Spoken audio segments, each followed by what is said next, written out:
Bonsoir, heureux de vous retrouver à nouveau ce soir dans le cadre de cette émission Cartes sur table. Vous le savez, panique générale ce soir, ou du moins aujourd'hui, ce 27 octobre 2020, à Limbé, Ombé, grande mobilisation des femmes du côté de Bamenda, délégation interministérielle à Buea, 3 jours après le drame de Kumba, c'est un branle-bas. Réaction politique, aussi bien à l'intérieur du pays qu'à l'étranger, les partenaires du Cameroun. C'est-à-dire que les crimes commis samedi dernier, le 24 octobre à Kumba, ont certainement frappé des consciences, marqué les mémoires, tous pour dire plus jamais ça.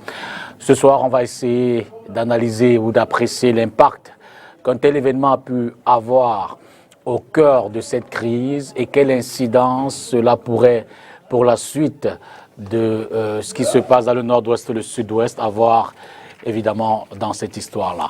4 panélistes sur le plateau, un du côté de Yaoundé qu'on va retrouver d'un moment à l'autre. D'abord, je vous dis bonsoir, C.H. Gauthier Onanena. Bonsoir, monsieur Dibita. Merci pour l'amitié que vous me faites de me convier à ce café politique, bien que ce soit dans la douleur et dans la tristesse.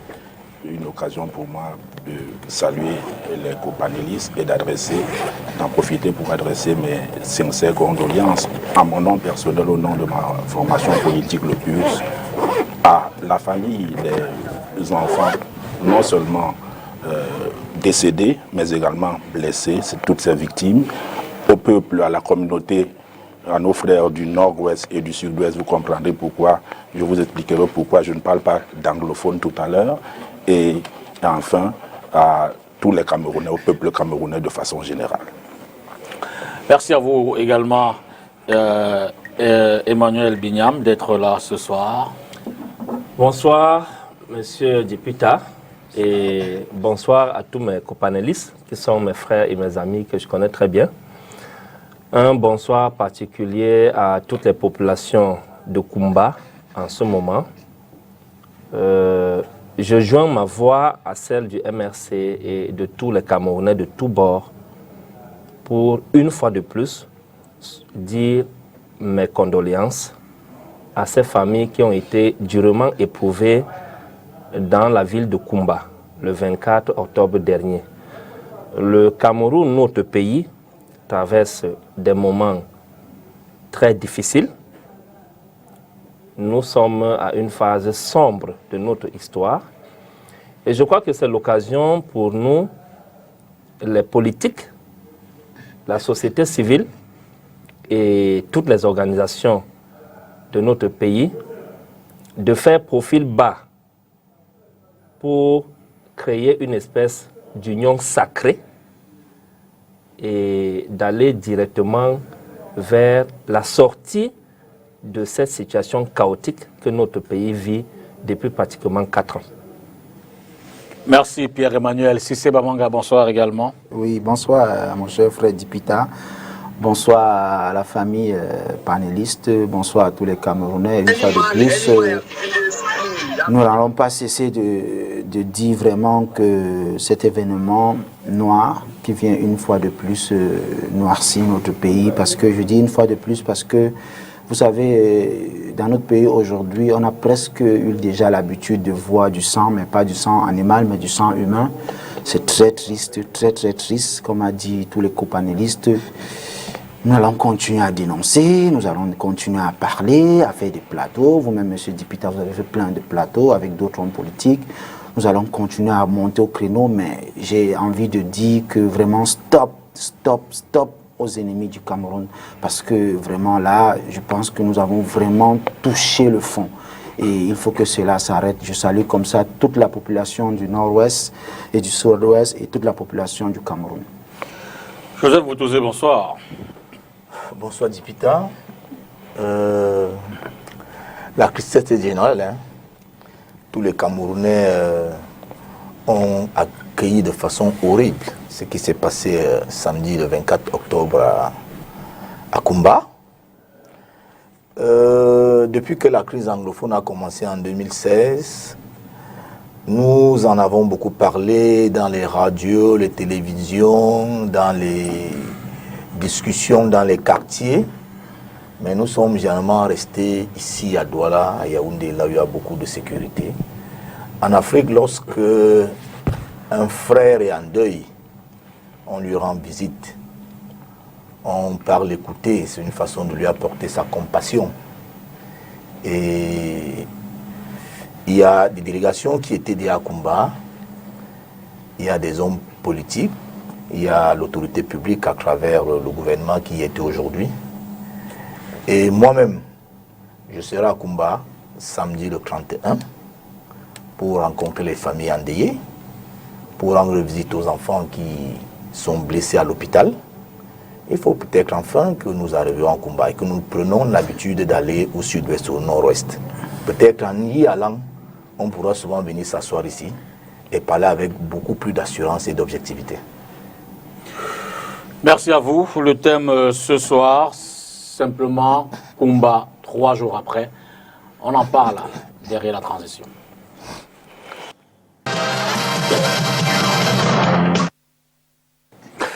Alors, chers messieurs, première question à tous. On a vu aujourd'hui, j'ai fait dire, depuis la survenue de ce drame, des réactions. Elles sont politiques, elles sont des organisations non gouvernementales, elles sont des partenaires étrangers. Mais on a surtout vu les femmes à Bamenda aujourd'hui se lever comme un homme et dire stop à cela. C'est dire que l'émotion est vive et au moins tout le monde est unanime dans le sens de la condamnation, si c'est Bamanga, de ce qui s'est passé samedi dernier. Écoutez, mon cher frère Dipita, vous avez dit vous-même que tout le monde est unanime. Je pense qu'on le disait ici en off, c'est le chef frère à ma droite, représentant du MRC, Binyam, qui disait que ce n'est pas le temps des partis politiques. Et là, je suis d'accord avec lui.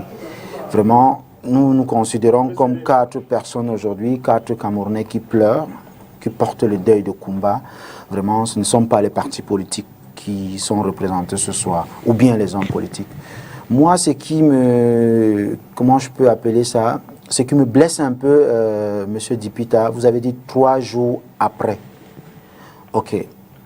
3 jours après, le chef de l'État, son Excellence Paul Biya, le président de la République, qui a traîné un petit peu, a donné une réaction, et laquelle des réactions?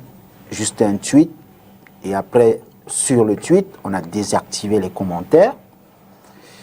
Je trouve ça un peu pas parental en fait, parce que moi je pense qu'aujourd'hui où le Cameroun est en guerre, parce qu'il faut le dire, Monsieur Dipita, nous sommes en guerre. Nous sommes en guerre avec les ennemis du Cameroun. Moi je n'irai pas tout de suite en besogne, comme j'ai suivi dans d'autres plateaux politiques, où les gens accusaient les sécessionnistes, d'autres accusaient les militaires. Moi je n'accuserai personne. Je n'accuserai personne, pourquoi mon cher frère Dipita? On se rappelle de Ngarbo, vous vous rappelez? On a fait des accusations et une enquête a été ouverte et finalement tout le monde a presque eu honte, vous le savez très bien. Moi aujourd'hui, je sais très bien qu'il n'y a aucun parti politique qui peut justifier, aucune association, aucune personnalité, aucune personne, que ce soit du côté du gouvernement, que ce soit de l'opposition, qui peut souhaiter ce qui vient de se passer. Moi je pense que cette attaque, je la prends, je dis c'est une attaque de terroristes.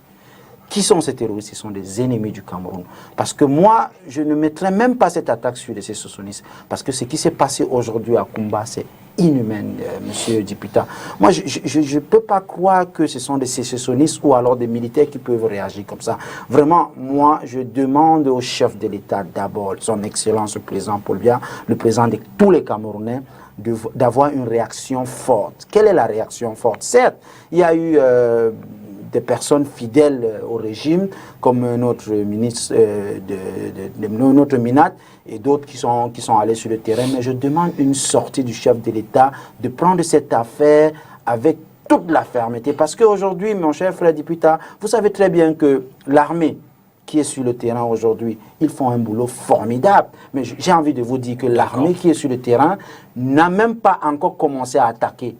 Parce que l'armée est là juste pour encadrer. D'accord. Mais j'aimerais très bien que vraiment, avec ce qui s'est passé, parce que les enfants aujourd'hui, M. Dipita, ça aurait dû être vos enfants, ça aurait dû être les enfants de mon frère Onanina, ça aurait dû être les enfants de Mboutouzé, ça aurait dû être mes enfants. Vraiment, nous ne pouvons pas accepter cela. Merci. Les ennemis du Cameroun, nous resterons fermes à eux et force reviendra à la loi. Serge Gauthier, sur les réactions à l'observation, vous êtes un unanimisme autour de la compassion, de l'émotion, de la condamnation. Monsieur Dipita, qui peut faire la fine bouche devant une telle horreur, une telle terreur, Peut-être les auteurs. une telle barbarie, Peut-être les auteurs. une telle cruauté? Il n'y a que les auteurs qui manquent d'humanisme et d'humanité. Parce que je vais vous dire, j'ai entendu que c'est l'école qu'on assassine. Oui, ce n'est pas que l'école qu'on a assassinée à travers ses enfants. C'est le droit à la vie par opposition à la mort.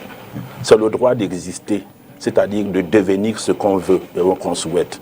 Parce que ces enfants n'allaient à l'école parce qu'ils se voyaient un destin dans ce Cameroun. C'est tout cela, c'est l'innocence des enfants, c'est la candeur des enfants qu'on assassine à travers cet acte. Moi, je voudrais vous dire ce que j'ai observé, ce que je retiens de là. Premièrement, j'ai observé qu'aucun groupe sécessionniste, contrairement à la récupération politique que certains ont voulu, les accusations, si ça en a parlé, aucun groupe sécessionniste n'a clairement, ni leader, n'a clairement revendiqué la paternité de cette cruauté, de cette barbarie. Du coup, on est donc en lieu de se poser la question de savoir si nous sommes face à la question anglophone ou alors dans une guerre de sécession. Non, parce que les sécessionnistes ne se sont pas clairement prononcés. Donc nous sommes certainement là dans une criminalité que les gens veulent confondre avec le sécessionnisme. Mais je voudrais plutôt également attirer votre attention sur un autre phénomène très important, c'est le rôle déterminant des populations. Que ce soit pour la cause politique sécessionniste, que ce soit pour le terrorisme, le grand banditisme, la grande criminalité qui s'installe. L'observation qu'on peut faire, c'est que dans le cas de combat, comme dans certains cas concernant Florence, la Toumassan, et même les bandits, les assassins, les criminels ont tout de suite été arrêtés des jours plus tard. Ça veut dire que la population, même si elle est otage de la crise dans le Nozo, peut, si elle décide de collaborer, décider d'y mettre un terme. Des gens ont assassiné des enfants, 12 heures au maximum au plus tard, tous les auteurs, ou plutôt en grande partie, ont été arrêtés. D'abord identifiés parce qu'ils sont connus, c'est des gens qui les côtoient, mais aussi arrêtés. Donc on ne peut que saluer cela. Moi, je voudrais également dire avec beaucoup que, on l'a dit, ce ne sont pas des clivages politiques, ce n'est pas le temps des clivages politiques. C'est la République en tant que symbole qui est en deuil parce que ses enfants ont été lâchement assassinés.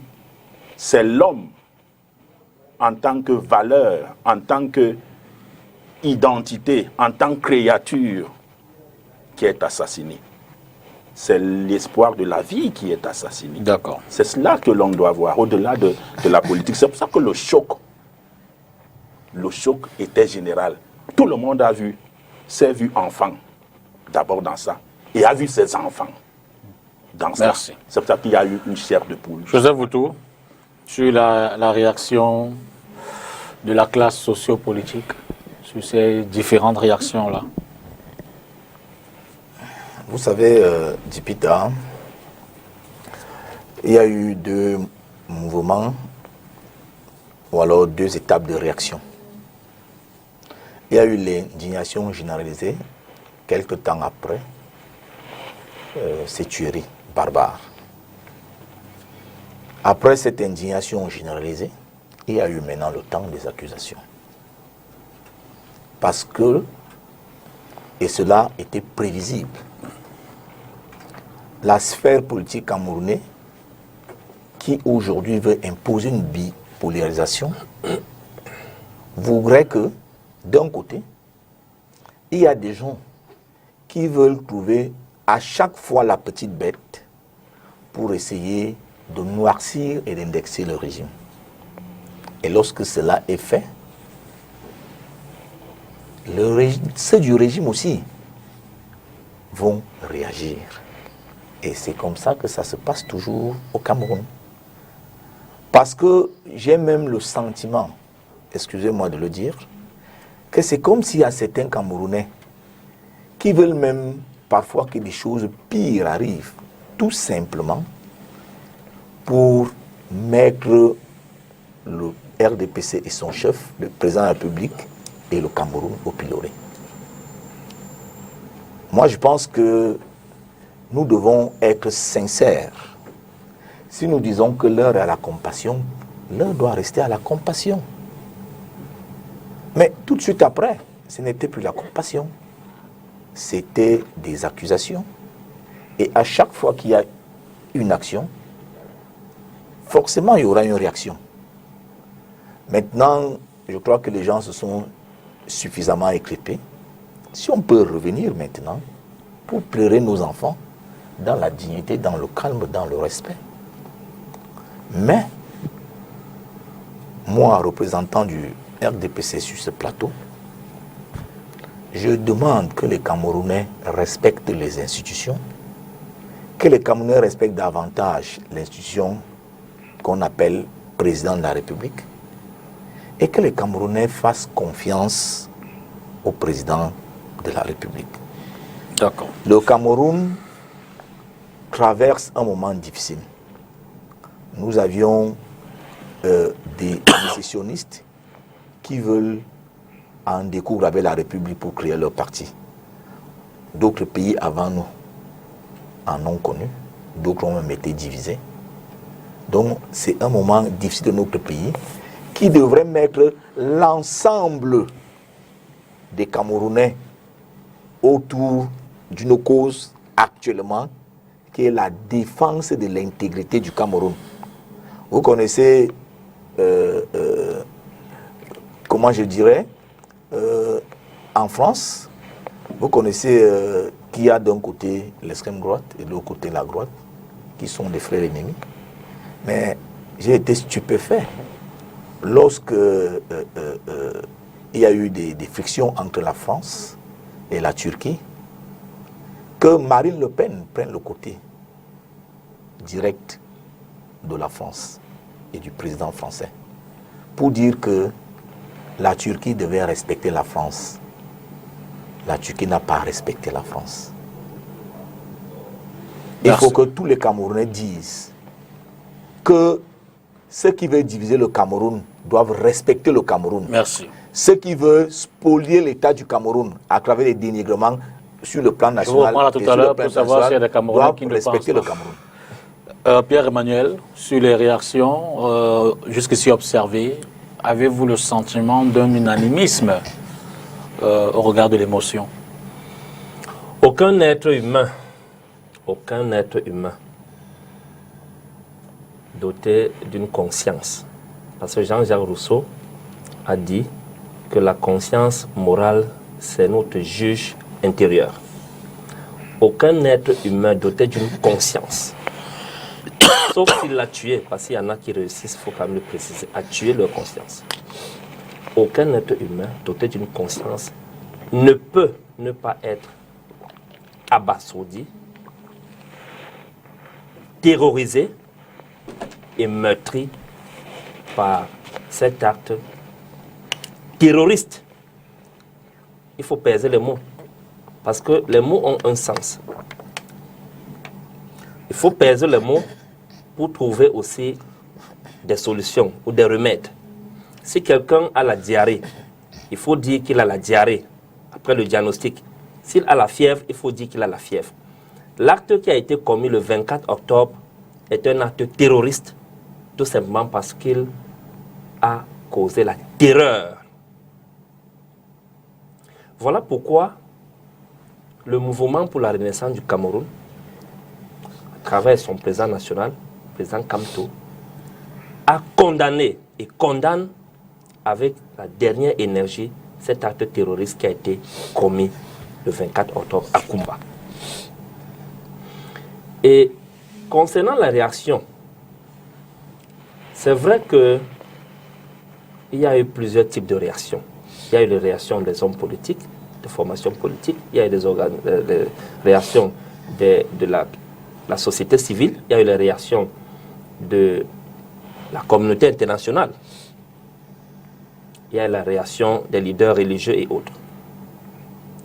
Mais ce qui est un dénominateur commun, c'est l'indignation de tous les Camerounais, de tous bords, de tous les Africains et du monde entier, c'est-à-dire que de la communauté internationale, y compris le Cameroun.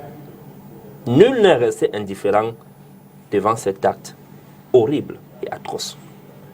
Maintenant, quant à ce qui concerne, parce que mon ami Zé Boutou a ouvert une page sur les clivages. Je répète, je le dis et je répète sur ce plateau, que même s'il y a eu des clivages, il ne nous appartient pas, en tant que politique, de continuer à se prononcer sur ces clivages-là. Parce que lorsque les États-Unis, et c'est quelque chose que je voudrais relever ici, il y a deux types d'ennemis. Il y a les ennemis externes d'un pays et il y a les ennemis internes d'un pays. Lorsque les États-Unis d'Amérique sont attaqués par des ennemis externes, tout le monde se rallie derrière l'armée, derrière la loi martiale. Voilà pourquoi dans les années 50, lorsque les États-Unis allaient faire la guerre contre le Vietnam et autres, on voyait des personnalités, des superstars et tout, qui faisaient la formation militaire pour aller en guerre du côté des États-Unis. On a vu beaucoup de leaders, même des Black Panthers, qui soutenaient cette action-là. Mais on a aussi vu beaucoup de leaders noirs américains et blancs américains être contre cette guerre qu'ils ont appelée la sale guerre. Voilà pourquoi un célèbre boxeur qui est devenu une icône mondiale du sport à la mémoire de Mohamed Ali avait refusé de rejoindre l'armée américaine pour aller au Vietnam, qualifiant cette guerre de sale guerre parce qu'il estimait que le peuple vietnamien, il les appelait les hommes jaunes, ne nous ont rien fait. Et il a mis en avant la suppression des libertés dont les Noirs américains faisaient face aux États-Unis. Et il a estimé qu'il y avait les luttes plus importantes que d'aller s'attaquer aux gens qui nous ont rien fait.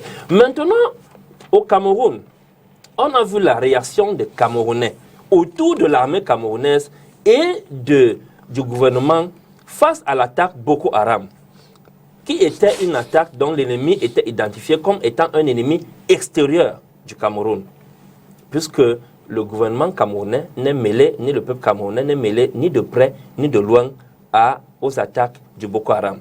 C'est un mouvement terroriste transfrontalier qui a commencé au Nigeria avec pour ambition de bâtir un califat dont eux seuls savent comment le qualifier, qui couvre le nord du Cameroun, disons le grand nord du Cameroun, une partie du Tchad, ainsi de suite. Donc, nous avons été victimes. On a vu la mobilisation des Camerounais derrière ça. Et nous avons observé également la réaction des populations. Parce que mon ami Serge Gauthier a soulevé quelque chose de très important. On a vu la mobilisation et la coopération des populations du Nord dans la dénonciation de l'ennemi externe qui étaient les monstres du Boko Haram ou bien les terroristes du Boko Haram. Mais cette fois-ci, dans le cadre de la crise anglophone, nous avons face à nous un ennemi interne. Un ennemi interne. Et qui plus est un compatriote. Ou sont des compatriotes. Voilà pourquoi en termes de qualification de guerre et tout, ou de crise, on ne peut pas avoir, et je suis d'accord avec ce que Cissé a dit, on peut avoir la même réaction de la part de l'armée vis-à-vis de nos compatriotes que si c'était vis-à-vis des ennemis qui venaient de l'extérieur. Je voudrais vous relancer sur un point. Avez-vous été senti, vous êtes-vous senti concerné par la nuance qu'il a portée lorsqu'il a parlé de cet unanimisme qu'on n'a pas observé forcément chez tout le monde? Non, je suis d'accord avec... Il a parlé de deux choses. Il a parlé d'une unanimité qui était...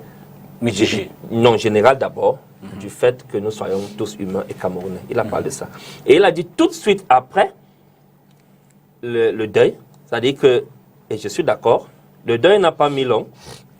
Quelques heures seulement après le deuil, les disparités se sont mises en branle. Et c'est contre cette disparité dont je suis en train de faire mon exposé ce soir. Et il ne faut pas se plonger dans ça. Maintenant, il y a quelque chose. J'étais avec un aîné sur un plateau la dernière fois qui disait on ne peut pas résoudre un problème sans dégager les responsabilités. Je suis d'accord.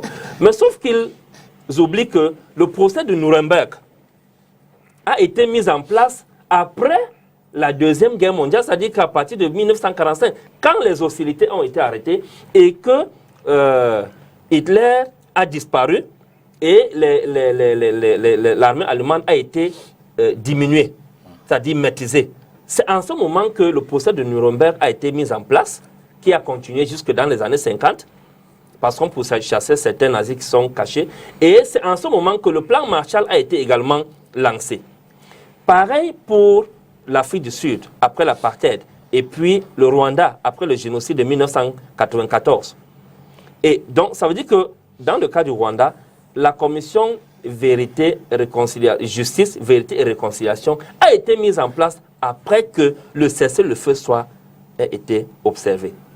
Donc, moi je pense sincèrement, et je m'accroche là-dessus, que ce n'est pas le temps maintenant de continuer à se jeter les responsabilités, à se pointer le doigt, toi, tel a fait ceci. Le temps maintenant, c'est de concentrer toutes nos énergies en tant qu'une nation unie pour amener notre président, le président Paul Biya, parce que c'est lui qui a prêté serment en 2018 de présider à la destinée de ce pays. Et la Constitution lui donne un certain nombre de pouvoirs. Donc, il est question aujourd'hui que nous concentrions toutes nos énergies pour l'interpeller, à écouter les voix des Camerounais pour rapidement un cessez-le-feu et ensuite, après le cessez-le-feu, les voies de médiation pour mettre un terme à cette salle. Serge Gauthier, et tout le monde reprendra également tout le monde prendra la question tout à l'heure. Regardons de l'onde de choc. Parce que quand on observe l'évolution de cette crise, notamment sur le plan sécuritaire, sur le plan affrontement, on observe quand même que ce qui s'est passé est l'un des temps forts, sinon le plus gros niveau de désolation qu'on ait pu observer jusqu'ici depuis 2016. Alors pour reprendre la question, au regard donc de cette onde de choc, est-ce que vous avez le sentiment que ça pourrait créer une prise de conscience et impacter la suite de cette crise, tout au moins entre les différentes parties concernées? Je voudrais, avant de vous répondre, faire une précision importante qu'il faut dissocier les profiteurs de la guerre, qui sont les bandits de grand chemin, parce que c'est eux que moi j'ai vus là. Ah, vous avez identifié les responsables? Les responsables physiquement désignés sont visibles. Maintenant, les responsables symboliques ou politiques ne se sont pas prononcés. Donc on ne peut pas désigner d'autres responsables en dehors de ceux qui ne se prononcent pas clairement, ouvertement. Je vois des individus qu'on a arrêtés, qui sont allés avec des machettes et des armes, tuer des gens. C'est eux qui sont responsables. Pour moi, c'est ce qu'on appelle les profiteurs de la guerre. Ils ont des questions de raquettes. Notre premier secrétaire, Serge Espoir Matomba, était le premier homme politique à être là-bas. Il a recueilli des témoignages à cette heure raquette en rapport avec une question de chef d'établissement qui devrait normalement, qui devrait payer une rançon, c'est-à-dire financer des groupes et ils n'ont pas eu de satisfaction. Ils ont brûlé une première salle d'après leur déclaration. Il faut dire d'après leur déclaration. Ensuite, en brûlant la salle, puisqu'elle n'obtempérait pas, ils sont donc allés dans l'autre salle de classe se mettre à décapiter les enfants. Puisque personne, sur le plan politique, aucun leader, moi je ne peux pas le mettre sous le coup de ceux qui sont les initiateurs de la crise anglophone. C'est pour ça que quand on parle de partis de gauche à droite, pour moi c'est un problème parce qu'un bandit s'est immiscé a profité d'une situation de crise pour poser un acte. Mais maintenant, ça doit être capable de nous interpeller, nous, en nous disant, voilà que les effets indirects, les dégâts collatéraux de l'acte sont plus choquants que les causes pour lesquelles les uns et les autres se battent. Ouais. Maintenant, vous me dites, est-ce que les uns et les autres vont prendre conscience de la gravité au regard de l'onde de choc? Je vous dis, pour que ce soit possible, il faut que les gens apprennent à être sincères. Il faut d'abord qu'il y ait de la volonté, il y a de la sincérité. Je vais vous prendre un cas. Vous avez voulu qu'on ouvre la porte ou la fenêtre de la crise du Nozo. Depuis 4 ans que la crise du Nozo existe, je vous prends 2 exemples simples. J'espère que le second va vite me revenir en mémoire. Un journaliste de nom de M. Eric Tindjé est reçu sur un plateau dans une émission d'entretien dans une de vos chaînes concurrentes. On lui pose la question, quel est le problème anglophone? Pendant toute l'émission, il a été incapable de le dire. Et je peux vous citer des dizaines et des centaines d'anglophones comme ça. C'est vrai que vous dites. Bon, mais toute proportion gardée, je veux dire personnellement, j'ai quand même reçu Eric Tindjé également. Oui. Il faut dire qu'il a quand même, du moins à l'effort, j'ai discuté avec lui, Oui. il a listé un certain nombre de choses Oui. pour lesquelles des réponses se trouvent dans celles apportées par le gouvernement après le grand dialogue, notamment la Common Law, notamment la section au niveau de l'ENAM, notamment d'ailleurs le statut particulier également. Donc il y a un certain nombre d'éléments de réponses que Eric Tindjé a apporté. S'il y a donc ces réponses, question, pourquoi la guerre se poursuit-elle? Ça veut dire qu'il y a un problème de sincérité entre la satisfaction ou l'insatisfaction ou la problématique claire à poser.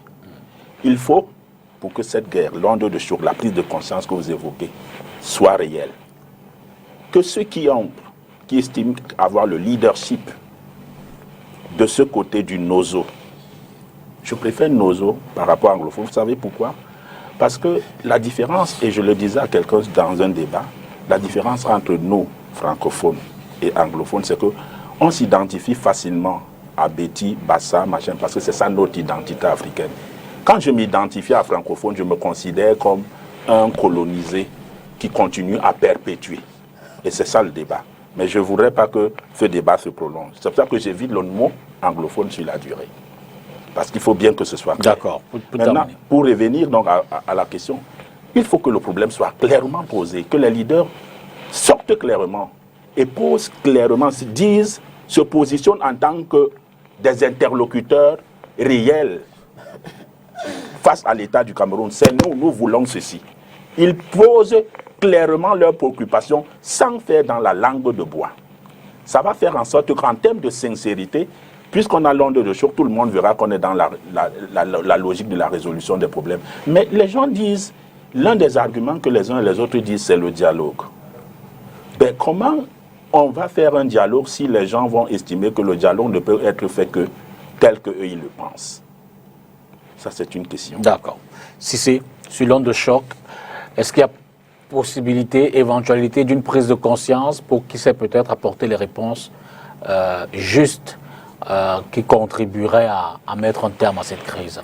Écoutez, M. Dipita, moi je pense qu'aujourd'hui, cette guerre a déjà trop duré. Et ceux qui vendent le que, c'est le président Paul Biya qui doit partir pour que cette guerre s'arrête. Ils sont en train de tromper les Camerounais. Parce qu'aujourd'hui, vous avez une partie de l'opposition ou bien une partie de ceux qui revendiquent certaines choses dans ce pays qui disent que le problème anglophone, c'est le président du Cameroun. Ça, c'est faux. Vous le saviez tous ici sur ce tableau que les problèmes de sécession durent très longtemps. Du côté du Nigeria, depuis 1966 jusqu'à aujourd'hui, je peux en citer, vous aussi vous pouvez en citer. Mais moi, je pense qu'aujourd'hui, nous les Camerounais, nous sommes tellement divisés. C'est le moment de profiter de ce qui s'est passé à Kumba pour se réconcilier vraiment. Se réconcilier, pourquoi pas faire comme dans d'autres pays où le chef de l'État, où nos gouvernants font un bloc avec toutes les associations politiques. Il faut vraiment s'asseoir. Le chef de l'État, son Excellence Paul Biya, ou alors les gouvernants, c'est-à-dire le secrétaire général à la présidence, ou alors le Premier ministre, doit obligatoirement avoir une assise aujourd'hui, M. Dipita, avec tout le monde. Je dis avec tout le monde pourquoi? Lors du dialogue national, il n'y a pas un parti politique, il n'y a pas une association qu'elle soit civile ou non, qui n'a pas fait de propositions. Vous le savez très bien. Mais où sont ces propositions aujourd'hui? Y a-t-il eu accusé de réception sur les propositions? Personne ne peut répondre. Vous le savez très bien, comme moi, que dès qu'on fait des propositions, dès qu'on donne des ouvertures à ceux qui nous gouvernent aujourd'hui, ils prennent ces propositions et mettent sur la table. Moi, je pense qu'aujourd'hui, il faut d'abord réconcilier les Camerounais, parce que tous les Camerounais, tout le monde est d'accord qu'aujourd'hui, ce qui s'est passé à Koumba, c'est du terrorisme. Et aujourd'hui, l'ennemi est à l'intérieur. L'ennemi n'est pas à l'extérieur, comme a dit tout à l'heure le représentant du MRC, mon cher frère Bignam. Il faut réagir. Il faut qu'aujourd'hui, ce qui s'est passé à Koumba ne se passe plus jamais. Jamais. Je pense que le sang a déjà trop coulé, M. Dipita. N'oublions pas que le sang continue de couler du côté de l'Est, Cameroun, du côté du Septentrion. Et il y a toujours... Parce qu'on a tendance d'oublier ça, M. Dipita. Le sang continue. De l'autre côté, vous avez des personnes qui entrent dans l'Est, avec la frontière, la Centrafrique, ils font ce qu'ils veulent. Vous avez du côté de l'Adamawa où on kidnappe toujours des personnes. Moi, je pense qu'il faut se réconcilier sincèrement. Et qui va donner cette ouverture? Ce n'est que nos gouvernants. Ce n'est que ceux qui sont aux affaires aujourd'hui, parce que nous allons continuer à dénoncer, mais sauf que ça ne va pas arrêter du sang humain qui coule, et vraiment c'est déplorable pour un pays comme le Cameroun. Sur la prise de conscience, l'onde de choc. Oui, vous savez, les événements arrivent, secouent les consciences, les gens commencent à oublier, et puis disparaissent. Et les gens reprennent leur vie. C'est comme ça. Tu perds un être qui est cher, et un moment de douleur, et un moment de méditation. Après, on oublie. Après, on se retrouve en train de participer à des fêtes et autres. C'est comme ça que l'être humain est constitué. On parle de ces tueries de Koumba. Dans peut-être 10 ans, on n'en parlera plus. Donc, la solution au problème actuel au Cameroun ne peut pas seulement venir parce qu'il y a eu des tueries à Koumba. C'est qu'il faut identifier les responsabilités et que chacun de son côté essaye de faire son mea culpa. Mais est-ce que ça sera donc facile? Moi, je vois 3 niveaux de responsabilité. La première responsabilité revient à ceux qui ont véhiculé l'idéologie du sécessionnisme. Quelques exemples? Mais on a le président Lambazouni qui est en prison à Youktabé. Il est responsable. Je n'ai pas le nom de ceux qui l'ont précédé, mais c'est le nom le plus sûr que je peux citer là, maintenant. Puisqu'il a été condamné par la justice de notre pays. Il est en prison à Kondengui actuellement. Et tous ceux qui, comme lui, ont l'espérance de diviser le Cameroun et de s'accaparer une partie de ce pays. Et généralement, c'est souvent pour leurs besoins de réalisation et d'affirmation personnelle. Généralement. Alors, tous ces gens qui, de père en fils, ont transmis cette idéologie et qui, à partir de 2016, ont décidé de passer à l'action de manière brutale et barbative. Voilà un premier groupe. Le deuxième groupe, ce sont tous ces politiciens qui veulent tirer parti de cette guerre pour espérer réaliser leurs objectifs politiques. C'est très nocif. Alors, il faut que ces politiciens arrêtent de faire de la récupération. Là, je ne me priverai pas non plus de vous demander des exemples, évidemment. C'est que ces politiciens arrêtent de faire de la récupération. Qui sont-ils? Mais on a un célèbre parti politique au Cameroun qui s'est manifesté dans l'art de la récupération politique. Moi, je crois que les membres de ce parti politique voudraient voir le Cameroun s'effondrer et qu'ils soient les seuls qui restent réveillés pour enfin prendre possession de ce Cameroun. Ce parti n'a pas de nom. Le MRC. Ah. Tu veux absolument que je dise le MRC. Bah, je ne savais pas que... Voilà. Enfin, je vous suis. Hein. Et puis, il y a une fraction du SDF aussi. Il y a une fraction du SDF. Voilà. Et à ces politiciens s'ajoutent quelques hommes que vous appelez les hommes de Dieu. Je ne sais même pas pourquoi on les appelle les hommes de Dieu. Bon. Par exemple, les évêques de Kumbo, de Kumba, qui sont des très mauvais exemples actuellement pour la paix au Cameroun. Voilà, voilà. Mais bien sûr, lorsque un évêque officiellement fait un culte, et il accepte de recevoir des gens qui viennent avec les plastiques verts blancs qui symbolisent le drapeau de l'Amazonie. Voilà, il ne doit pas continuer s'il aime le Cameroun et s'il veut qu'il y ait la paix au Cameroun. Il ne doit pas continuer. Voilà.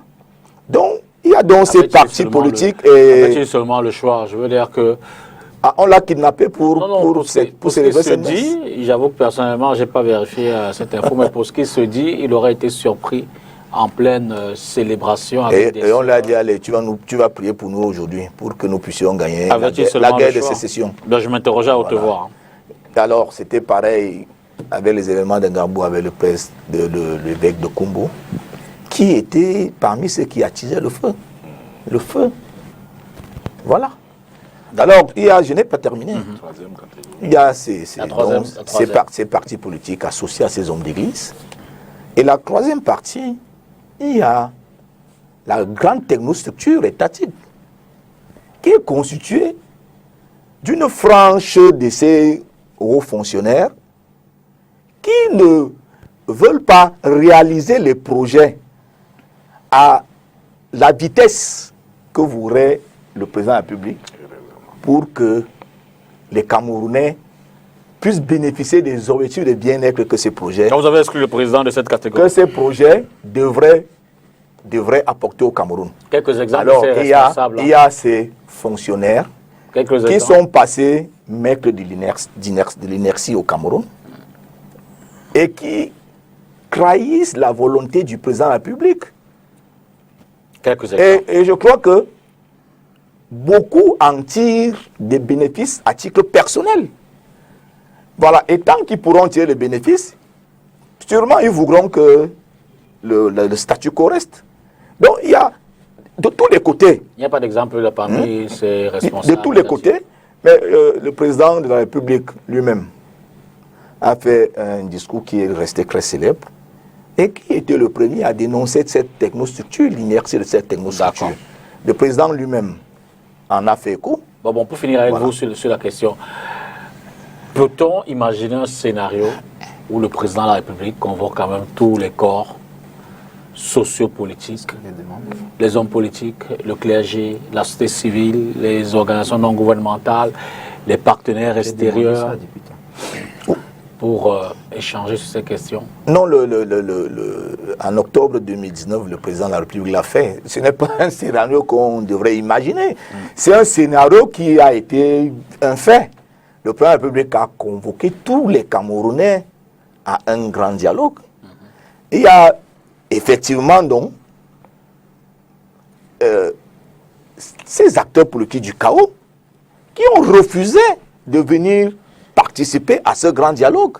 Monsieur Dipita, si vous permettez, vous voyez? Donc vous n'avez pas dit qu'on ne va pas imaginer un scénario, puisque c'est quelque chose qu'on a déjà vécu au Cameroun. Maintenant, si vous me demandez, est-ce que le président de la République peut envisager une seconde fois?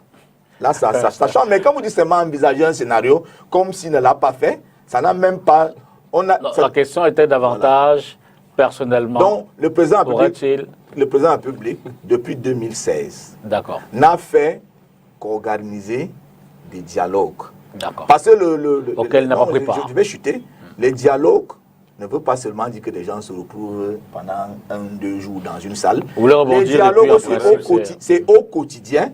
Et c'est ce que le président de la République a fait depuis 2016 demander aux Camerounais de dialoguer, de poser leurs problèmes, d'apporter des propositions de solutions pour que lui, en tant que la locomotive, prenne des décisions et que les gens les mettent en œuvre pour la Vous rebondissez et puis Pierre-Emmanuel prend la parole. Je suis d'accord sur les thèses des ennemis de la République qui ont été évoquées ici, parce que l'un des indicateurs importants de cet événement, c'est que ni le drapeau du Cameroun n'était ici dans cet établissement, ni l'hymne national n'est chanté, d'après les témoignages des parents et de certains élèves. Cela prouve qu'on est...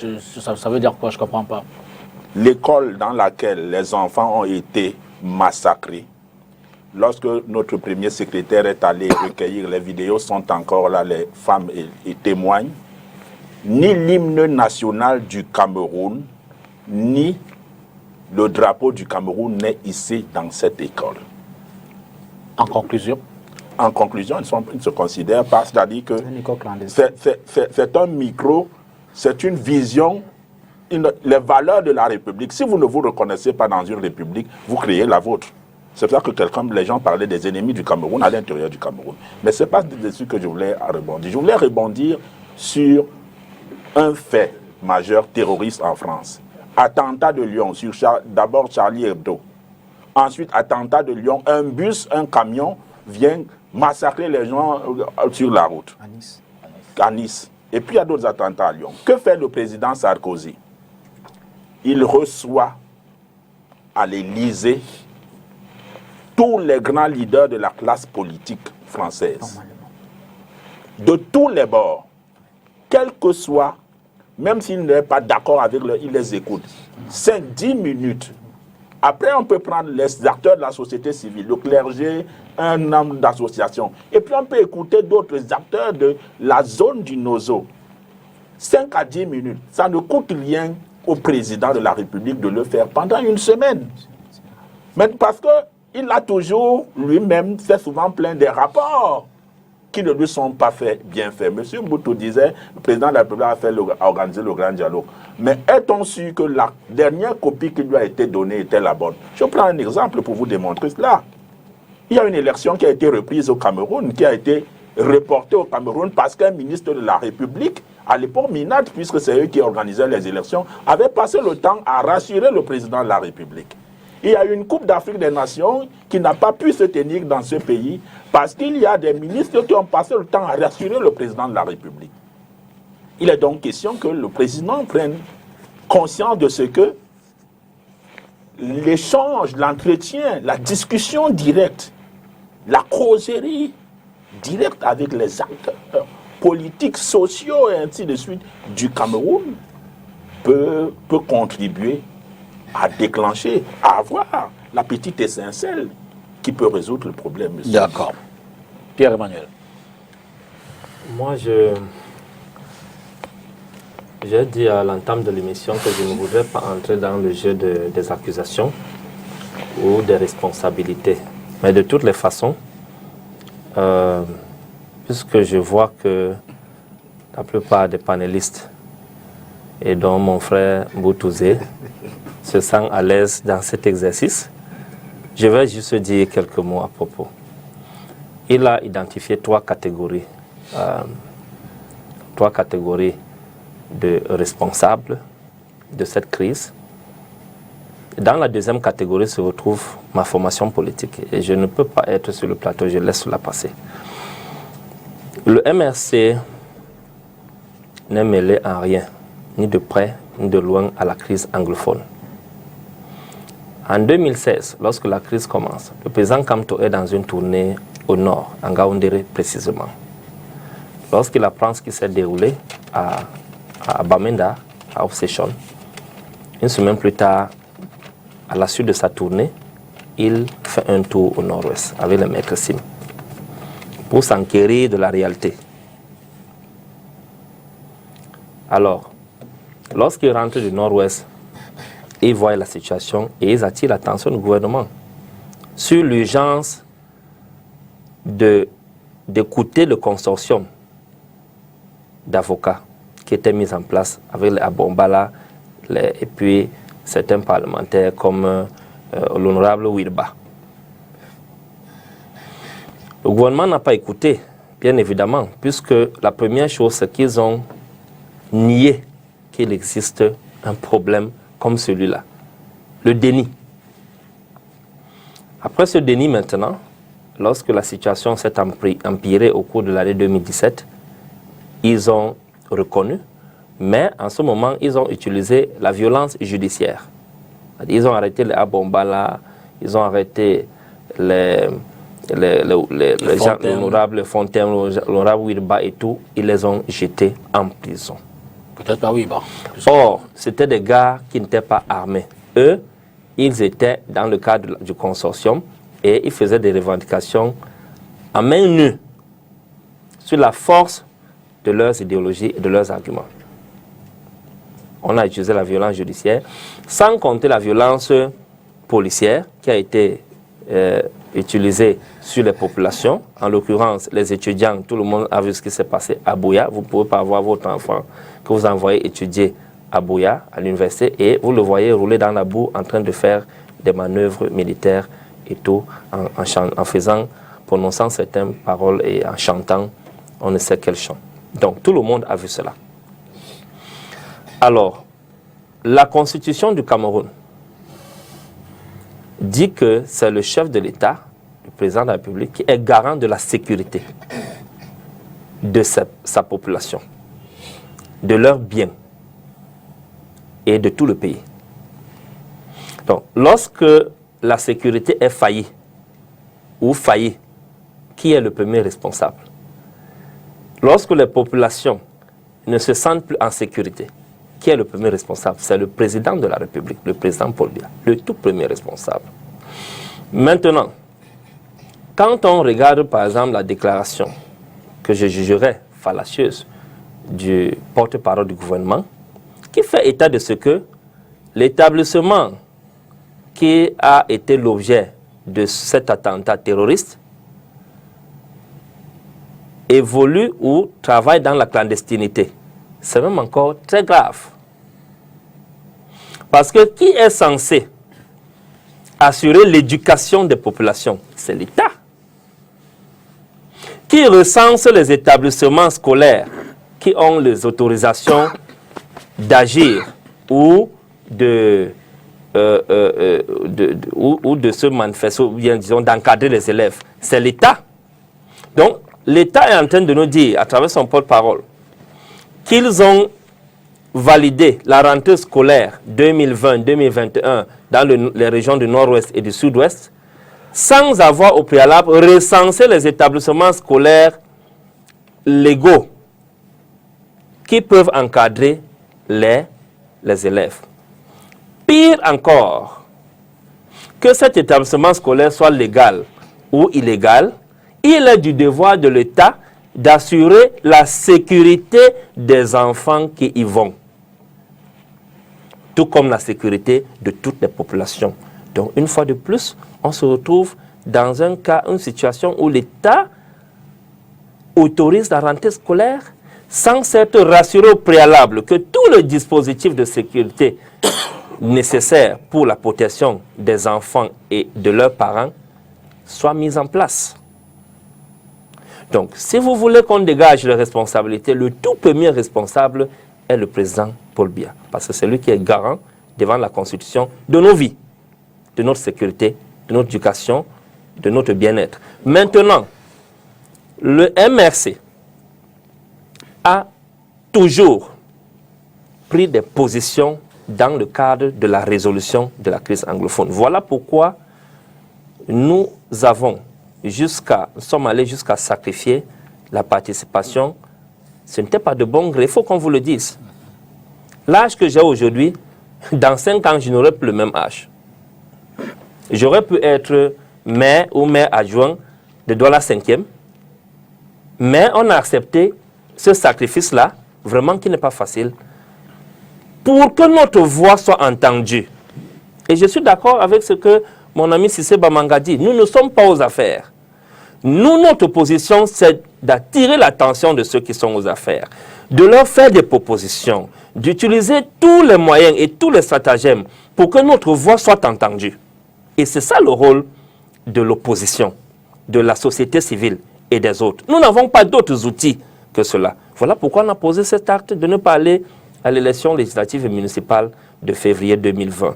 Pour qu'enfin notre voix soit aussi entendue dans le concert des voix de toute l'opposition, de la société civile et des organisations religieuses autres, et même la communauté internationale. Il a catégorisé, il a mis dans la catégorie, la deuxième catégorie des hommes politiques, les prélats, l'Église, en disant qu'un évêque a reçu les ambazoniens. Je vais vous dire une chose, je serais pasteur, je serais homme d'église, je serais prêtre, que j'aurais fait la même chose. Parce que devant Jésus, devant Mahomet, devant Allah, devant Bouddha, il n'y a pas d'ennemi. Les humains ont un seul ennemi, c'est le diable qui manipule tous les humains. Monsieur Mboutouzé ne sera jamais mon ennemi. S'il pose un acte, si un Camerounais ou n'importe qui pose un acte comme celui qui a été posé samedi dernier à Kumba, ce sont des êtres possédés. C'est pour ça que tout à l'heure j'ai dit que Jean-Jacques Rousseau a dit la conscience morale est le juge intérieur de l'homme. Alors, nous sommes des êtres manipulés spirituellement et même sur le plan métaphysique. Donc, comme pour dire que le rôle de l'Église, c'est d'embrasser tout le monde. En Occident, lorsqu'on vous poursuit et que vous réussissez à entrer dans l'enclos de l'Église, on arrête d'abord les poursuites au niveau de la police. C'est-à-dire que voilà pourquoi beaucoup de gens vont se cacher chez les prélats. Je vais vous faire des révélations que tout le monde sait, qu'à l'époque du temps du maquis, pendant les guerres des indépendances, les Oumiobe, les Wandi et beaucoup de personnes se réfugiaient chez les prélats, chez les prêtres. Ils se cachaient là-bas parce que le rôle de l'Église, c'est de promouvoir l'amour du prochain, qui est le plus grand commandement que Jésus-Christ a recommandé à l'humanité. De s'aimer, d'aimer notre prochain comme nous-mêmes. Il n'y a pas deux commandements qui dépassent celui-là. Aime Dieu de tout ton cœur, de toute ton âme et de toute ta pensée, et aime ton prochain comme toi-même. Ces deux commandements sont liés. Donc, l'Église ne fait exception de personne. L'Église doit recevoir et l'armée républicaine, et les Camerounais, et les sécessionnistes, et tout le monde qui se refuge là-bas pour demander l'amour de Dieu. Qui sait si en allant dans la présence de Dieu, le Saint-Esprit peut saisir les sécessionnistes ou ces bandits-là qui sont en train de s'aimer la terreur, et ils se repentent et renoncent à ces actes barbares. Donc je pense que sa catégorisation de mon ami Zemboutou a été erronée de bout en bout sur cette deuxième catégorie de personnes. Mais je suis d'accord avec lui sur la troisième catégorie, c'est-à-dire que celle de l'appareil gouvernemental qui est statique. Voilà. Oui, avez-vous le sentiment que le discours que nous on tient de ce côté a-t-il la même perception, le même impact que ce qui se vit dans le nord-ouest et le sud-ouest? Non. Ou plutôt en partie. Mais avant d'y répondre, je voudrais rebondir sur deux choses qu'a dit monsieur Bignam. La première des choses, il a parlé de la responsabilité du président de la République. Évidemment, le président de la République est responsable et garant de notre sécurité et tout. Mais je pose une question simple. Lorsque vous sortez dans la nuit et que vous vous faites agresser par un bandit, encore le président de la République est responsable. C'est-à-dire qu'il faut que la responsabilité, la logique de la responsabilité facile, nous les évitions parfois. C'est-à-dire que vous tuez. C'est pour ça que je ne voulais pas entrer dans cette logique. Voilà. Il y a la responsabilité première, secondaire, ainsi de suite. Voilà. Je voulais également vous dire que concernant la question de la foi, il y a ce débat aujourd'hui en France.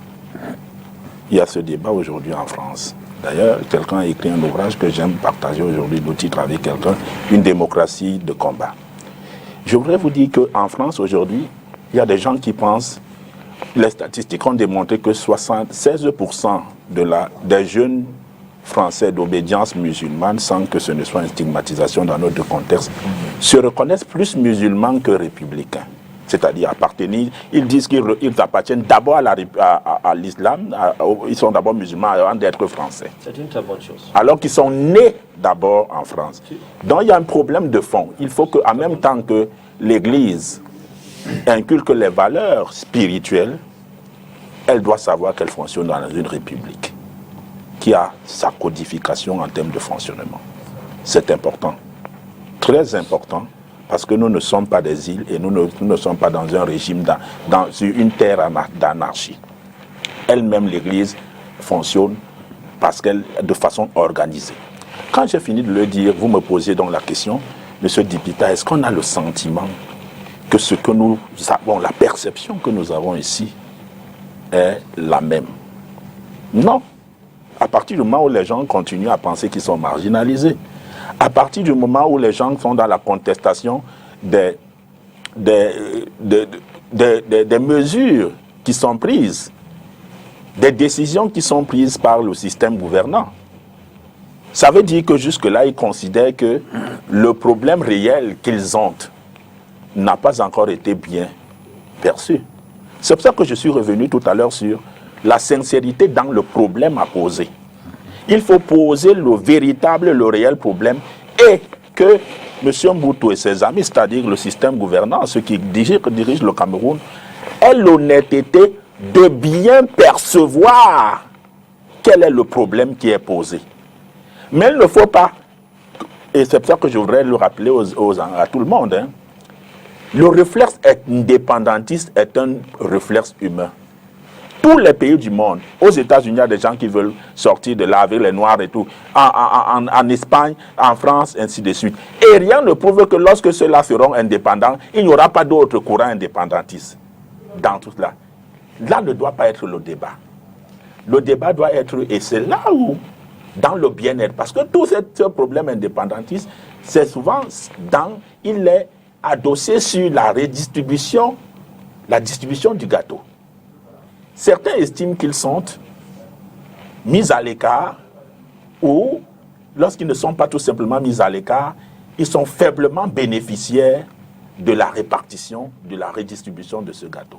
Il faut donc négocier cela avec subtilité. C'est cela le rôle des décideurs.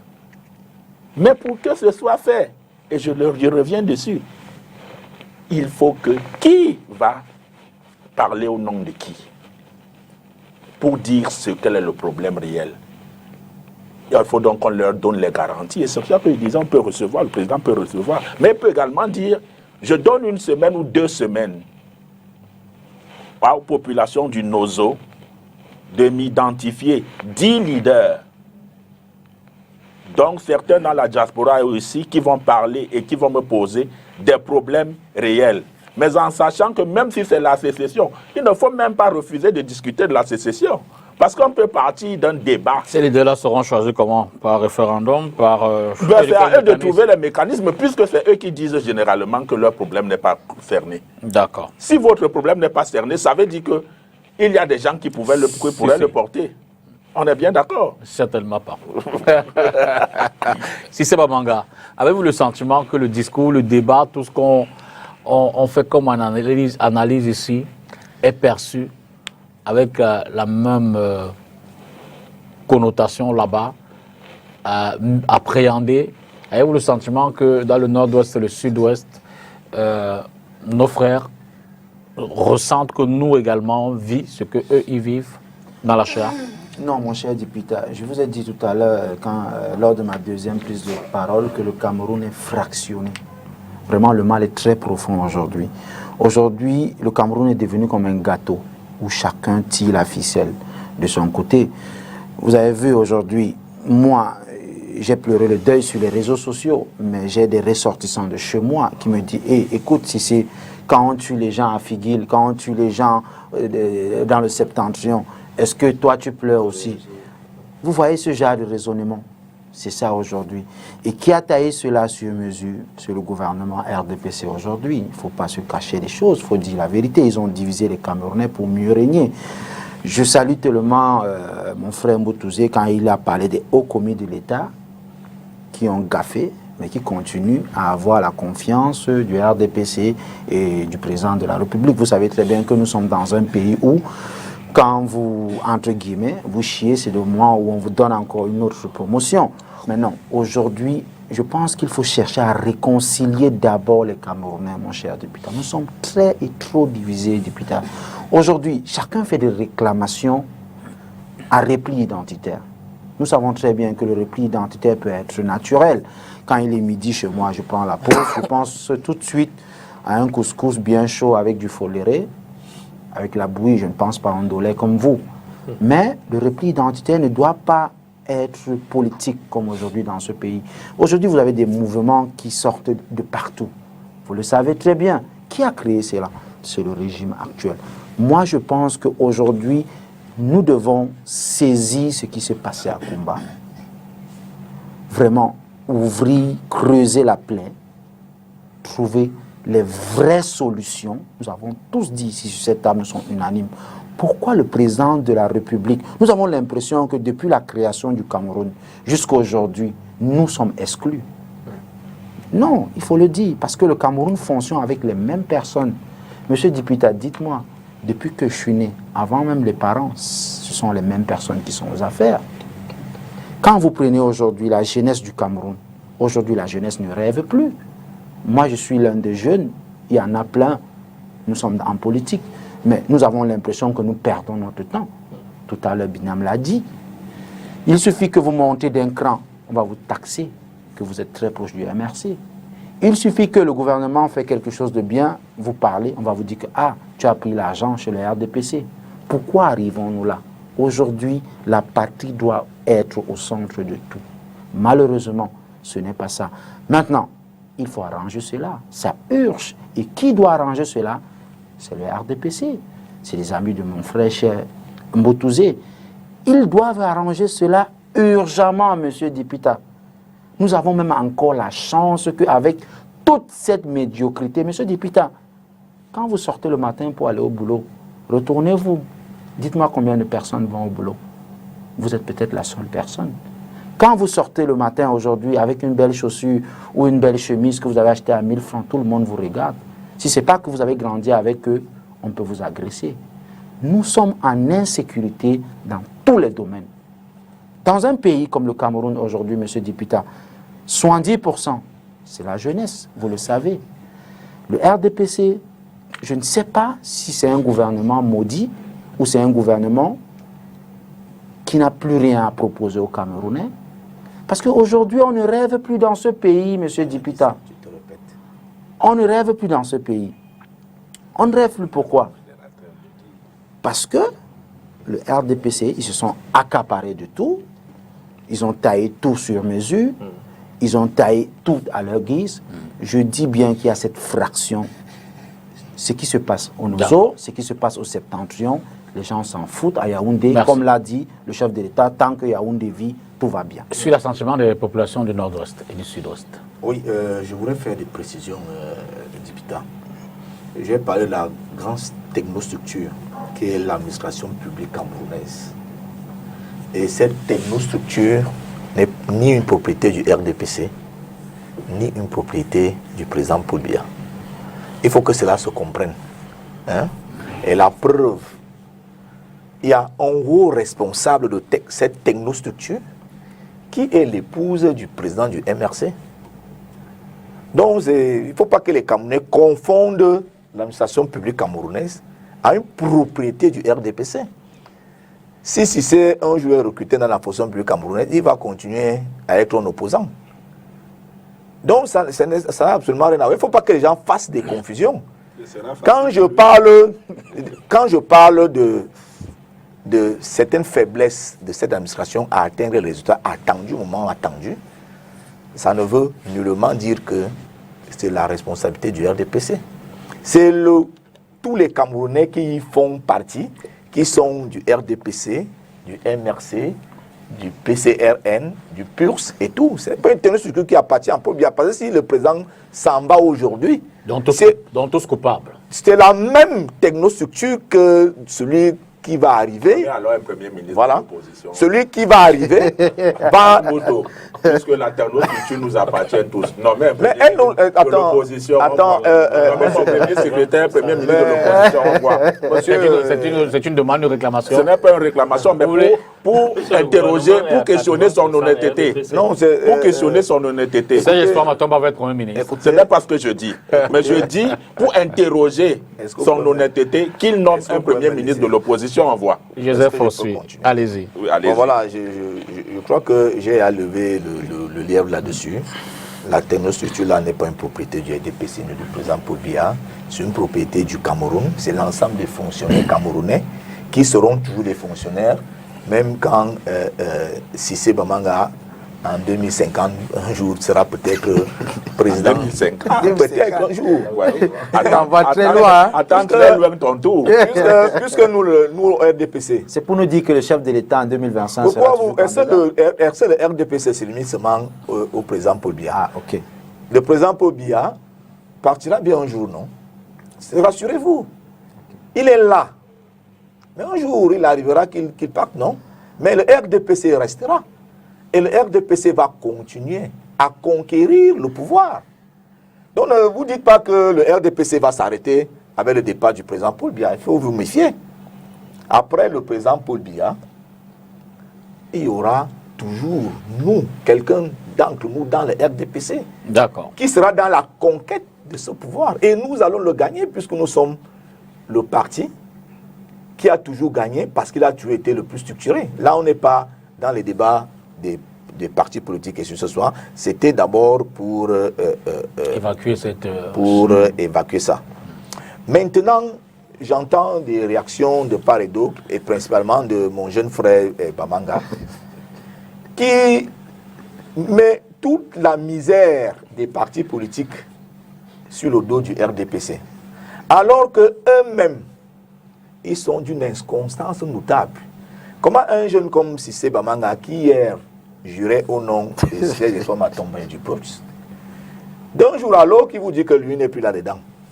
Mais vous ne pouvez même pas savoir ce qu'ils veulent. Moi, je suis dans le RDPC depuis 1993. Je ne sais même pas, Bamanga, si tu étais né. Depuis 1993. Et je mourrai dans le RDPC parce que j'ai une ferme conviction aux idéaux qui sont prônés et partagés par le RDPC. Cessez-vous, les politiciens, d'aller de gauche à droite.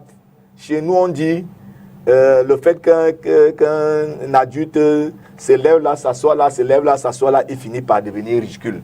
Voilà, c'est tout ça qui constitue le ridicule de l'opposition, de l'ensemble de l'opposition camerounaise. Structurez-vous, soyez des hommes de conviction, partagez des idéologies, ayez la foi en vos leaders. Voilà, laissez le RDPC tranquillement tranquille. Dans son coin. Député, une minute. Hein, oui, allez-y. Parce qu'il m'a interpellé. En fait, je voulais dire à mon frère Mbotouzé qu'au-delà de ce qu'il pense, j'étais très bien au PURS. C'est une histoire de conviction. Vous savez très bien qu'à un niveau, ça peut arriver. Et maintenant, tu es où? Je travaille toujours pour le Cameroun. Où? Dans quel parti? La preuve, je suis un homme politique, M. Mbotouzé. La preuve, je suis là aujourd'hui. De quel parti? Je suis un homme politique, M. Mbotouzé. Je suis un Camerounais qui a décidé de porter le nom de la jeunesse. Parce que vous n'allez pas m'enlever que je suis un Camerounais, M. Mbotouzé. Vous n'allez pas allez-y, poursuivez, et puis on revient sur l'essentiel. Je voulais vous dire là, rapidement, que je n'ai pas besoin d'un parti politique. Un homme politique est toujours partisan. Pas besoin d'un parti politique pour défendre son pays. Moi, je travaille, je suis un homme politique. Non, tu es de la société civile alors. Non, il faut que je le recadre. Il est donc de la société civile. C'est un homme politique.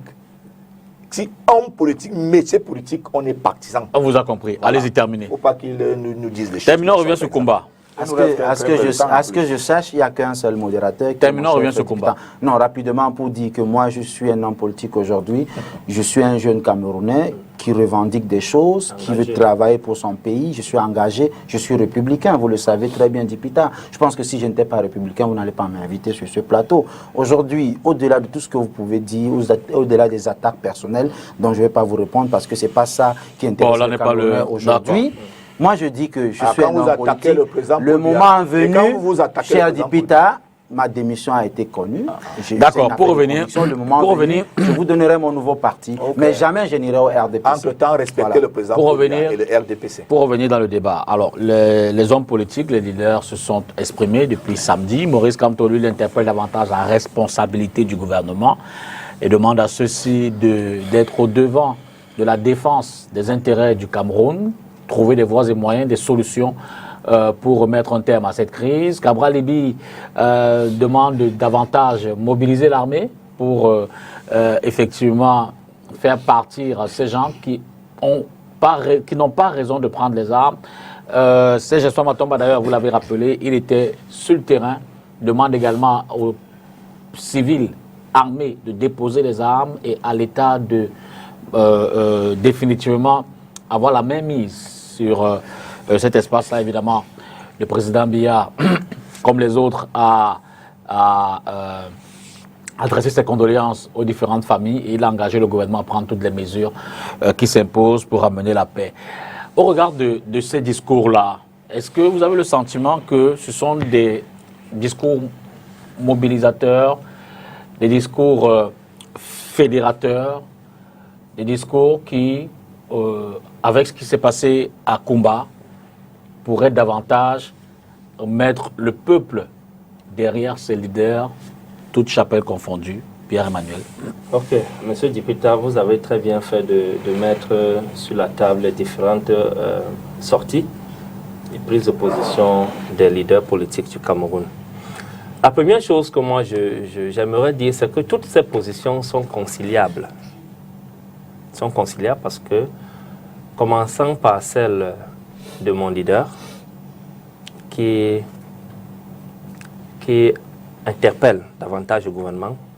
C'est un exercice dans lequel nous sommes habitués depuis des années aujourd'hui, que cette crise a commencé même avant, qui interpelle le gouvernement, parce qu'il faut qu'on se dise les vérités. Nous sommes que des hommes politiques. Nous n'avons pas les moyens les moyens d'action que de poser des actes, que de crier, que d'interpeller, que de proposer, pour dire vrai. C'est le président Paul Biya et son gouvernement qui sont aux affaires. La position de Cabral Libye, j'ai lu ça un peu en profondeur, qui demande que les États-Unis identifient ou mettent déjà la main sur les donneurs d'ordre de cette crise-là, du côté anglophone, qui vivent sur leur territoire. C'est une position qui est aussi légale. Et la position du leader du PUS, le premier secrétaire, M. Espoir Matomba, qui est allé sur le terrain, une position qui nous interpelle aussi, comme M. Mboutou disait tout à l'heure, que ce sont seulement de parler, mais agissons. Que ce soit aller sur le terrain, sur le théâtre des opérations, que ce soit dans les actes que nous posons au quotidien. Il y a les femmes qui sont déjà sorties, ça doit nous interpeller les hommes.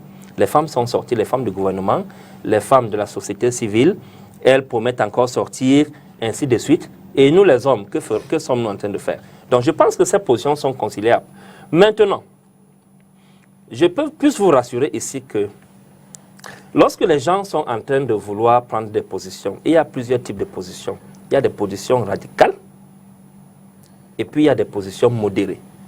Dans le cadre de la crise anglophone et dans le cas d'espèce, où cette crise a déjà atteint le degré ultime de la brutalité et de la terreur, je pense que les velléités, je vais dire, radicales ou radicalistes, doivent être extirpées tout de suite. Parce que nous avons besoin de la modération et donc des positions modérées. Les gens qui soutiennent l'option militaire, ces gens n'aiment pas le président Paul Biya. Je vais vous dire une chose. Le président Paul Biya, puisque c'est notre président, à nous tous, c'est le président des Camerounais, c'est quelqu'un que nous tous on connaît. Parce que les gens, nos amis du RDPC ont toujours l'habitude de penser que c'est eux qui connaissent mieux le président Paul Biya que tous les Camerounais. Je dis c'est faux. Parce qu'il a pris son propre parti et les militants de son parti à contre-pied plusieurs fois. Je prends le cas. Lorsqu'on a arrêté le président Kamto, les gens du RDPC sur les plateaux, beaucoup, des cadors même, c'est-à-dire que le haut responsable du parti disait que lorsque le lion mord sa proie, il ne lâche plus. Il y a même des célèbres avocats du RDPC qui lui disaient que M. Kamto est parti pour au moins 20 à 30 ans de prison. Mais à la surprise générale de tout le monde, un vendredi soir, sur un tweet, il ordonne tout le ministère de la Justice à aller travailler un samedi pour libérer Kamto et ses militants. Bref, c'est quelqu'un qui est souvent en déphasage total avec les aspirations des radicaux de son parti. Je prends un exemple. Ceux qui soutiennent la thèse de la militarisation de la zone, ils ont tout faux. Je vous explique pourquoi ils ont tout faux. Voilà, le président Paul Biya a initié un grand dialogue national, quoique la formule n'ait pas été la meilleure. Il a initié un DDR. Le DDR voudrait que mon ami Boutozé n'ait pas raison ce soir pour qu'on insiste sur les responsabilités des uns et des autres. Le DDR voudrait que même le criminel, on a vu lors du grand dialogue national des sécessionnistes qui ont posé des actes criminels, qui se sont présentés au grand public. Le DDR voudrait que le pardon soit au devant de tout. Et quelqu'un qui promeut le pardon, quelqu'un qui va vers le sens du dialogue, du grand dialogue national, n'est pas une personne qui priorise la militarisation. Donc ça veut dire que les gens de RDPC, tout de suite, ils doivent revoir leurs notes et leur position. Leur président national, qui est le président Paul Biya, président du Cameroun, aujourd'hui, est en total désaccord avec leur position. Lui, il est dans la voie de la médiation. Voilà pourquoi c'est notre position aussi au MRC. Aujourd'hui, vous avez suivi la sortie du président Kamto, qui, une fois de plus, après avoir condamné cet acte terroriste horrible, a prescrit une enquête internationale et a demandé que, et ce n'est pas la première fois, qu'une médiation soit mise en place immédiatement pour négocier le cessez-le-feu et puis pour la résolution de cette crise-là. La théorie de la médiation va vaincre, qu'on monte ou qu'on descende, parce que le Cameroun ne vit pas en vase clos. Ce n'est pas le seul conflit qui secoue un pays dans le monde entier. Nous avons connu beaucoup de conflits. On a vu les FARC en Colombie qui ont fait 50 ans de résistance, tuer des millions de Colombiens, revenir sur la table de la négociation. Sauf que l'une des choses qui n'ont pas marché dans le grand dialogue, c'est que le calendrier a été imposé. Le calendrier a été imposé, c'est le président Paul Biya seul qui a invité tout le monde. C'est-à-dire que nous sommes face aux anglophones qui revendiquent certaines choses. Et puis, on ne leur donne pas la possibilité de s'organiser entre eux. C'est-à-dire que de faire un préalable de réunion entre eux, de grand dialogue entre eux, ou de dialogue, afin qu'au sortir de là, eux, ils nous proposent, ils proposent au gouvernement ceux qui doivent les représenter pour le grand dialogue national. Ils ne l'ont pas fait, c'est lui qui a invité tout le monde. Ça, c'était une faute. Donc, c'est autant de choses qu'il fallait revoir dans cette formule, raison pour laquelle aujourd'hui l'escalade de la violence a atteint son paroxysme. C'est parce que la formule a été faussée et le grand dialogue national n'a pas marché.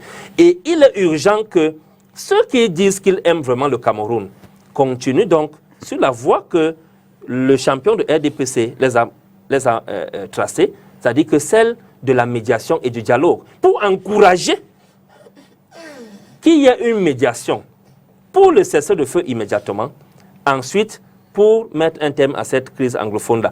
Et la dernière chose que je voulais dire, il ne faut pas qu'on se leurre. Il faudra qu'il y ait une partie.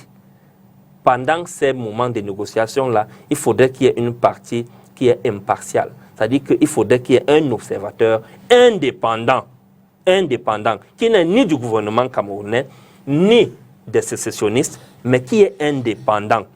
Il peut être l'Union africaine, il peut être l'Union européenne, il peut être l'Organisation des Nations Unies, il peut être n'importe quelle organisation, un chef d'État africain ou un ancien chef d'État africain, ainsi de suite. Il faudrait qu'il y ait cette troisième partie-là. Sur les réactions des hommes politiques, telles que résumé tout à l'heure, Serge Gauthier. Je vais parler de la nôtre et de celle qui est ma conviction. Je ne vais pas interroger celle des autres. J'aimerais avoir l'analyse de celle des autres. Je voudrais dire avec beaucoup de...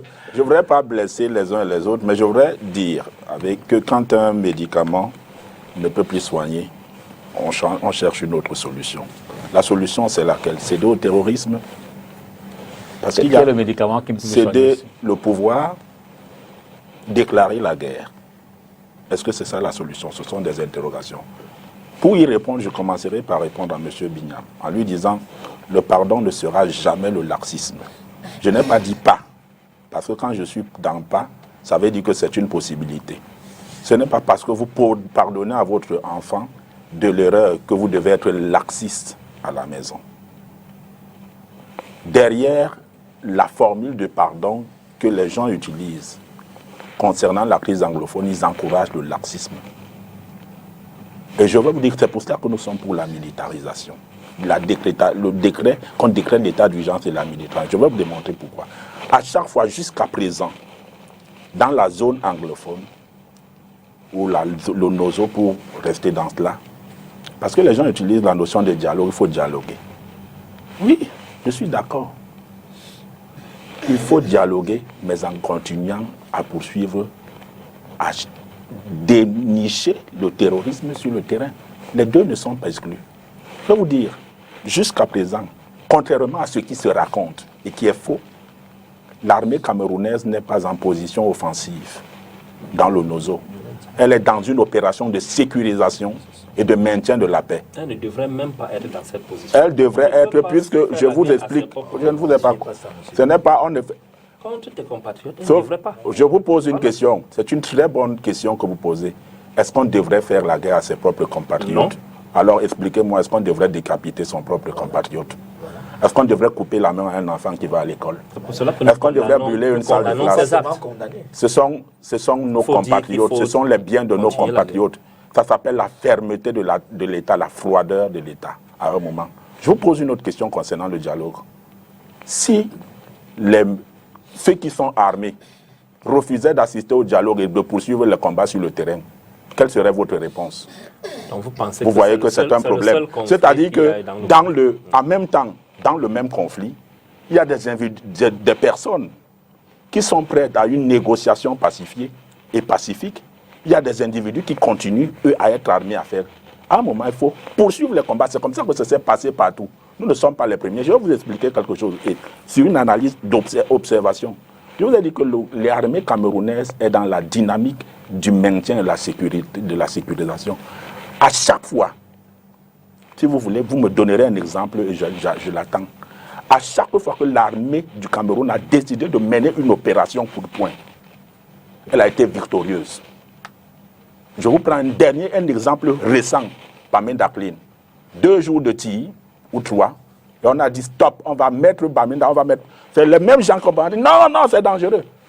Vous pouvez me montrer qui a levé encore le doigt à Bamenda ces jours-ci. L'armée sécurise. Mais quand elle décide d'être offensive, elle rétablit. Mais ce n'est pas ça. C'est la preuve qu'on est dans une logique de dialogue. Je vais vous prendre encore un autre indicateur important. 4 villes. Limbe, Bamenda qu'on vient de citer, Buea et donc Tico. pour vous, Bamenda est déjà sécurisé. Pour l'instant, vous ne pouvez pas me montrer. Vous me montrez encore quel indicateur. Puisque... Allez-y. Pourquoi dans ces villes, la violence des exactions est faible? Parce que c'est ces villes qui ont des bases militaires. Si c'était des combats, parce que vous utilisez le mot guerre de façon excessive, et moi ça m'amuse. Vous confondez des actions terroristes pour Après 4000 morts, vous ne voulez pas qu'on parle de guerre? Ce n'est pas la... Je prends chaque année, monsieur Bignam, Monsieur Bignam. Vous savez combien de militaires sont tombés là-bas? Monsieur Bignam. Monsieur Gauthier poursuit. Monsieur Bignam, nous avons un journaliste qui modère. S'il vous cite le nombre d'accidentés, s'il vous cite le nombre de morts de suite d'accidents qu'il y a au Cameroun, vous allez me dire que parce qu'ils sont morts, c'est la guerre. Vous voyez donc comment les Camerounais... Donc, ce n'est pas une question de voir. Je veux vous expliquer qu'il y a une exacerbation de la violence, mais il n'y a pas une déclaration de guerre. Nous ne sommes pas en situation de guerre. Il y a une riposte face à des menaces, face à des exactions. Il faut bien faire la différence. Et je vous dis, renseignez-vous chez n'importe quel spécialiste militaire qui soit, puisque vous avez évoqué l'intervention internationale. Demandez ça aux spécialistes de l'armée, des questions militaires à l'international. Ils vont vous dire que pour l'instant, ce n'est pas une guerre. Donc, on est pour décréter l'état d'urgence. Pourquoi décréter l'état d'urgence? Ça va empêcher, que les gens soient confortés dans ce genre d'actes qu'ils ont posés. Parce que lorsque le militaire est partout, ils ne pourront pas facilement agir. 2, continuer à former les groupes armés. 3, Troisième chose, empêcher facilement la circulation des armes. Parce que lorsqu'il y a l'état d'urgence, vous ne pouvez pas vous mouvoir comme vous voulez. Vous ne pouvez pas donc demander à ce que, dans une zone dans laquelle les gens ont peur à chaque seconde, même la plus petite respiration, qu'on reste là à dialoguer pendant qu'on coupe on décapite les enfants et que l'horreur est mondiale. D'accord. Je voudrais terminer en disant que j'ai dit décréter l'état d'urgence militarisé en poursuivant le dialogue. Accélérer aussi la décentralisation parce que l'objectif, si on en est arrivé là, c'est parce que nous sommes sortis de la République exemplaire, M. Mboutouzé. Nous sommes sortis de la République exemplaire. Et c'est cette sortie de la République exemplaire qui a créé des frustrations, qui a exacerbé des tensions. Donc, il va falloir que, au-delà de la résolution d'un problème qui est spécifique à des compatriotes qui appartiennent à une zone géographique, que nous interrogeons, nous questionnions notre management, notre cohabitation générale d'ensemble, si ça a soulevé un problème tout à l'heure concernant, par exemple, le septentrion. La République exemplaire doit être un problème global aujourd'hui. C'est-à-dire qu'au-delà de la résolution de la question anglophone, qui doit être résolue à travers ces propositions que chacun fait et qui sont conciliables, nous devons nous questionner. Ceux qui dirigent doivent être capables de faire et terminer. Merci, je termine. Il faut mettre à contribution la collaboration des populations. Parce que ces populations viennent de nous démontrer. Sur les sorties des leaders, telles que résumé tout à l'heure, les responsables politiques. Bon, je commencerai d'abord par dire que des Camerounais, certains Camerounais veulent un président qui est responsable de tout, mais pas président de tous. Ça, c'est une supercherie qui n'est pas normale. Quand c'est des responsabilités, il est responsable de tout. Il est responsable même des exactions des brigands dans les quartiers. Mais il ne doit pas être président de tout et de tous. Comment des gens peuvent être comme ça? Attention, Pierre-Emmanuel a quand même volé le discours. Non, il est président de la République. Président de tout. J'en arrive. Président de tout. Mais il dit que ce n'est pas le président qui devait inviter les gens au grand dialogue. Mais il est responsable de tout au même moment. Mais il faut qu'on arrête ça. Vous ne pouvez pas dire que lui, il est responsable de tout, mais il ne doit pas être président de tous et de tout. Il faut qu'il soit donc aussi président de tous et de tout. Et je me réjouis donc de constater ce soir que les radicaux du MRC commencent déjà à dire que c'est notre président, c'est le président du Cameroun. Je me suis réjoui. Et pour commenter dans la réaction de Kamto, qui est le président du MRC, j'envoie dire... Il a un prénom aussi. Kamto Maurice. Le président Maurice Kamto. Bon, président Maurice, professeur Maurice Kamto, président Maurice Kamto. Monsieur Binam, je vous charge d'aller donc dire au président Maurice Kamto qu'il fasse allégeance. C'est pareil concernant mon président, donc il faut que qu'il fasse allégeance au président Paul Biya comme son président. Qu'il jure qu'il ne va plus revenir avec les affaires de hold-up électoral. Qu'il promette au peuple camerounais qu'il va abandonner les idées insurrectionnelles, de marche insurrectionnelle. Il est un produit du président Paul Biya. Les gens ont tendance à dire que telle est la créature. Il est parmi les créatures du président Paul Biya aussi. Il est juste un enfant prodige qui revient à la maison demander pardon. Et s'il le fait, chaque fois qu'il dira à son père Paul Biya, je peux apporter ma part de contribution pour les problèmes du Cameroun, le président va le recevoir. Mais vous ne pouvez pas dire que vous avez gagné l'élection présidentielle, l'autre a fait le hold-up et tout ça. Et vous pensez qu'au même moment, parce que vous dites qu'il y a un problème au Cameroun, le président doit recevoir tous les hommes politiques, même ceux qui veulent faire des marches insurrectionnelles, celles qui disent qu'il leur a volé le pouvoir et tout ça. Maintenant, quand vous commencez à évoluer dans le bon sens, je vous encourage d'y aller. Et maintenant, le plat final, ça sera que le président Kamto vient faire allégeance au président de la République comme chef d'État du Cameroun. Et les problèmes que vous croyez qu'il y a des problèmes politiques au Cameroun vont se stabiliser. Voilà, première chose. Deuxième chose, Paul Biya a agressé les condoléances aux familles. Après combien de jours? Non, monsieur, il faut savoir que c'est trop facile pour vous de critiquer, de parler du président de la République. Vous avez seulement la chance que Paul Biya, président Paul Biya, son excellent Paul Biya. Heureusement que c'est lui qui n'est pas président. Vous avez. Après 3 jours. Vous avez la. Vous avez la chance que même en famille, lorsque vous perdez un être cher, vous prenez votre téléphone. Tu t'énerveras tout à l'heure quand il te coupait. Je ne vais pas m'énerver parce que quand même. Je suis en train de dire que le président Paul Biya, c'est trop facile de prononcer son nom dans vos bouches. Vous comprenez? Mais je voudrais vous dire que c'est parce qu'il laisse faire. Il est un homme trop bon. Et vous profitez de sa bonté pour dire n'importe quoi et parfois pour chercher à lui manquer de respect. Et moi, je vous dis, il dit que si moi j'étais le président, moi je l'avoue, si moi j'étais président, il n'allait pas être aussi bon que lui. Je n'en ai pas aussi bon que lui. D'accord. Voilà. Ce n'est pas fini. Pour terminer, allez-y. Voilà. Maintenant, je disais donc que Monopolisé par le plateau. je disais que... Non, c'est pas Monsieur Naya, tu as pris du temps pour commenter, pour parler de ci. Et je voudrais dire maintenant, le président, j'étais en train de dire que le président Paul Biya a agressé les condoléances aux familles. Le président Paul Biya avait déjà tout fait avant que les tueries de combat n'arrivent. Il avait fixé le cap.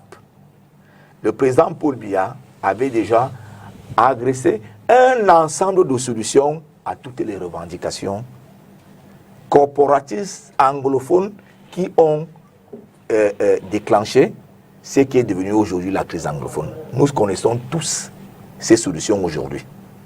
Le président Paul Biya, dans ces solutions, a prévu, à travers le comité de désarmement, démobilisation, réintégration, l'amnistie générale pour tous les repentis.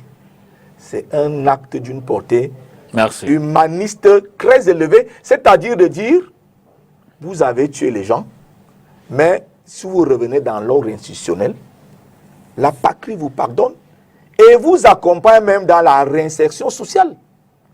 Le président Paul Biya a fixé le cap depuis. Ce qu'il faut maintenant, c'est que toute la société camerounaise dans son ensemble accompagne Paul Biya pour la réalisation de ce cap qui est fixé. Merci. Et les solutions que le président a apportées sont des solutions qui ont des résultats de long terme. Merci. Parce qu'avec la commission du bilinguisme, c'est pour que si le problème est sur la langue anglaise, on suppose donc que le jour où tous les Camerounais pourront indifféremment parler anglais et français, il n'y aura donc plus de problème. Merci, Joseph. C'est sur les réactions des hommes politiques. Mon cher frère les leaders, je veux dire. Je trouve déjà que mon cher ami Boutouzé se plaît déjà dans la gouvernance. Vous savez, dans un autre plateau... Et c'est le président. Dans un autre plateau, il était minate. Et sur ce plateau, ce soir, il est président. Peut-être dans un autre plateau, il serait ministre de la Santé. Bref. Mais n'a-t-il pas le profil? Je ne sais pas. Si c'est le profil, c'est pour être dur. Pour nous finir avec les Camerounais, je pense que Dieu va continuer à trouver les pièces. C'est doit être dur. Bref, pour revenir sur ces propos, il demande à tout le monde de venir accompagner le chef de l'État, son Excellence Paul Biya. Mais comment accompagner quelqu'un qui ne s'ouvre pas à d'autres personnes? De mon petit âge, tout à l'heure vous avez ramené mon âge à 93, merci bien. Prenons de 93 jusqu'à aujourd'hui, je n'ai jamais vu où le président de la République, Paul Biya, a ouvert les mains, pour ne pas dire ouvert les portes, que venez on discute comme les enfants. Jamais. Même quand c'est la fin d'année, où il salue les personnes, ça se passe rapidement. Vous n'avez même pas un temps de lui dire ce que vous pensez. Aujourd'hui, l'opposition qui est presque divisée, c'est toujours la faute du RDPC, on le sait. Ça, Non, c'est il faut ton le discours, dire. c'est ton discours de ce soir. n'est Hein. pas divisée. J'ai dit presque divisé. Et c'est le L'opposition RDPC. n'est pas un parti politique, l'opposition a l'idéologie. Presque divisé, j'ai dit, monsieur Onani. Non. Presque Il faut qu'on divisé. soit précis. Sur ce détail, je ne peux pas le laisser. C'est une idée reçue qui est fausse. L'opposition, c'est un ensemble de partis politiques qui Mais sont face au pour dire un pouvoir. mot, le laisser poursuivre. Tout à l'heure, Joseph Boutozé a quand même pris l'exemple de la France, où quelles que soient les différentes idéologies, on observe souvent un unanimisme autour des grandes questions qui engagent le pays, notamment, souveraineté de la France. notamment le conflit tout récent entre la Turquie et la France sur une question précise, où tout le monde a dit à la Turquie, faites de la paix au président de la République. Alors, pouvoir le dire, est-ce que c'est dire que si, supposons que quelqu'un ait une position contraire, un parti d'opposition, ça signifie que l'opposition est divisée. C'est un parti politique qui assume clairement ses positions et son idéologie. D'accord, si c'est Ça poursuivi. n'engage pas les autres. Monsieur D'accord. Dipita, l'opposition qui est presque divisée aujourd'hui au Cameroun, parce que nous avons Parce qu'on n'a plus de deux partis SDF, politiques. parce que nous avons deux UPC, je peux en citer, vous savez. J'ai dit presque divisé. Ok. C'est toujours le RDPC qui joue ce rôle. Je ne vous apprends rien. Parce qu'aujourd'hui, monsieur Dipita, vous savez très bien qu'au Cameroun, l'opposition n'est pas unique. Vous avez un monsieur, par exemple, qui fait une sortie comme monsieur Cabral, on va vous dire tout de suite que non. Il est un allié du RDPC. Vous avez aujourd'hui le représentant du MRC, Maurice Kamto, quand il fait une sortie, on va vous dire que non, il est un allié des sécessionnistes ou de la base. Vous voyez ça? Et c'est Aujourd'hui, pas la division de l'opposition. votre leader, aujourd'hui, M. Serge Esparmatamba, qui est allé là-bas aujourd'hui sur le terrain, Ton qui ancien fait leader. partie des seuls leaders qui a été au terrain. Les personnes tirent sur lui. Et ce n'est pas les personnes du régime qui tirent sur lui. Ce sont les personnes. Moi-même, j'ai été inboxé pour tirer sur lui. Je ne le ferai jamais. C'est pas... Je vois que vous riez. Donc, vous buvez du on petit lait. inboxe les gens pour tirer. Vous riez, vous buvez du petit lait. Tu entends ça? Non, donc, on inboxe pour tirer sur les leaders politiques. Oui, parce que... Bravo le Cameroun. Parce que... Oui. Bravo. Parce qu'il y a des personnes qui Ah, pensent que ok. parce que je ne suis plus du PUR, je dois tirer sur On le comprend PUR. comment Non. ça fonctionne dans Je ne suis plus vos du réseaux PUR. sociaux. On comprend maintenant. Je ne suis plus du PUR. On inbox, Peut-être tirer parce sur- que je n'ai tirer plus sur- des tirer idéologies sur- là-bas. tirer sur. Mais moi et le PUR et le MRC et le PCRN et l'ANDP, tout ça, nous avons le même intérêt commun et le même ennemi qui est le RDPC. Ennemi. Oui, le RDPC est un ennemi politique pour nous, monsieur. Parce que depuis 40 ans, c'est la médiocrité. Depuis 40 ans, c'est l'échec. Depuis 40 ans, c'est les mêmes choses, les mêmes personnes. Et tu es donc dans quel parti qui est bien? Monsieur Moutouze, Laissez-le poursuivre. laissez-moi aller quand même. Allez-y, terminez, et puis on prend la dernière question Je de vous sais, l'émission. Vous êtes très républicain. Non, je sais pas ce que qui vous essaie allez d'insulter ce le soir. RDPC? Mais aujourd'hui, vous voulez ou vous ne Arrêtez. voulez pas, Terminez, monsieur Moutouze, terminez. Le RDPC, Arrêtez. c'est la machine qui est aux affaires. Ah, Tant voilà. que vous êtes aux affaires, on va tirer sur vous. Pour sortir. Demain, si c'est le MRC, on va tirer sur le MRC. L'unanimité Ça n'existe sera pas. tout le Pour RDPC. sortir, dans la perspective, Kumba, c'est il y a 3 jours, 24 octobre, 27 octobre. Comment entrevoir la suite de cette histoire? Quelle chance peut-on donner à la paix? Est-on plus proche de la paix que de l'enlisement aujourd'hui? Oui, vous terminez. Dernière prise de parole. C'est une question très... Elle est même la plus importante de notre émission ce soir. Parce qu'après avoir dit c'est elle qui a fait ceci, c'est elle qui a fait ceci, c'est elle qui a fait cela, on pose la question en anglais, and so what? Et puis quoi encore? Qu'est-ce qu'il faut donc faire? C'est la question primordiale. Nous, au MRC, depuis 2016, concernant la question anglophone, nous pensons que le dialogue est fondamental. Nous avons condamné l'acte de Buea, de Kumba, le samedi dernier, et nous demandons qu'une enquête indépendante internationale soit ouverte. Parce qu'on a vu dans le tweet du président Paul Biya qu'il a instruit à l'armée et au gouvernement de trouver les responsables et de prendre mettre tout le dispositif qu'il faut pour mettre la main sur ceux qui ont perpétré cet acte. Moi, je pense que dans le cas, si on prend le cas de Ngarbou, où on a vu le gouvernement accuser les sécessionnistes, parce que je retiens quelque chose d'important sur ce que mon ami Gauthier a dit, c'est que dans cet acte, jusqu'à ce jour, les sécessionnistes, aucun camp de sécessionnistes n'a encore reconnu cet acte-là. Ça ne l'exemple pas forcément pour autant. Ils ne se sont pas appropriés. Ils ont l'habitude de dire c'est nous qui avons frappé à tel endroit. Et donc, il serait prudent aujourd'hui de commencer à accuser un camp comme l'autre. Nous demandons qu'une enquête internationale indépendante, surtout le caractère indépendance, soit prescrite pour rétablir les responsabilités des gens qui ont commis cet acte odieux, qui n'a rien même à y voir avec le sécessionnisme. Deuxième chose, l'urgence d'un cessez-le-feu.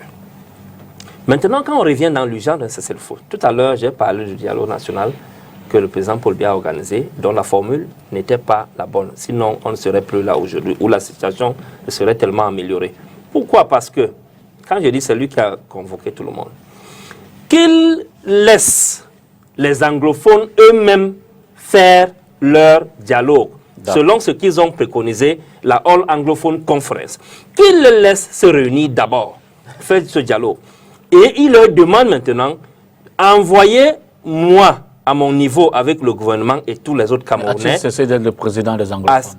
C'est pour ça que je dis qu'il leur ordonne, puisqu'on a empêché la All Anglophone Conference, on a empêché qu'elle se tienne, que le président Paul Biya ordonne donc aux anglophones, ses compatriotes, ses administrés, de faire un dialogue entre eux et de lui présenter les représentants de la partie sécessionniste qui va discuter avec le gouvernement camerounais, la classe politique camerounaise, la société civile, et puis le troisième organe qui sera un organe indépendant. Merci. Voilà les solutions qui peuvent nous amener à sortir. Et c'est à partir de ce moment-là qu'un cessez-le-feu sera d'abord négocié, parce qu'il faut d'abord le cessez-le-feu, avant qu'après, on entre dans la résolution profonde même de la crise et on arrive à la phase de vérité, justice, vérité et réconciliation. Dans la perspective. Moi, je pense que vous voyez très bien que j'insiste toujours sur la réconciliation. Au-delà de tout ce qui se passe aujourd'hui dans notre pays, les Camerounais sont très divisés, Monsieur Dipita. Je vous ai dit ça tout à l'heure dans l'entame de l'émission. Je pense que le chef de l'État, comme l'a dit presque tout le monde ici sur ce plateau, doit vraiment tendre la main. Tendre la main à qui? Tendre la main à tout le monde. Parce que la situation aujourd'hui, nous avons vraiment touché le fond. Je pense qu'il faut copier ce qui se passe aujourd'hui ailleurs, dans d'autres pays, M. Dipita. Le chef de l'État doit s'asseoir. Gauthier l'a dit tout à l'heure, Binyam l'a dit, même le représentant du RDPC l'a dit, le chef de l'État doit recevoir tout le monde. Parce que nous savons très bien que lors du dialogue national, moi je fais partie des personnes qui ne crachent pas sur le dialogue national. Parce que je pense qu'on ne peut pas réunir autant de ressources pour rien. Vraiment. Mais vous savez très bien que M. Dipita, il ne faut pas une seule réunion, même quand vous avez des problèmes dans la famille, pour que tout de suite, avec la baguette magique, vous stoppez tout. Je continue à penser qu'il faut des réunions. Et je tire vraiment la sonnette d'alarme aux ennemis du Cameroun. Qui sont-ils? Je parle des terroristes.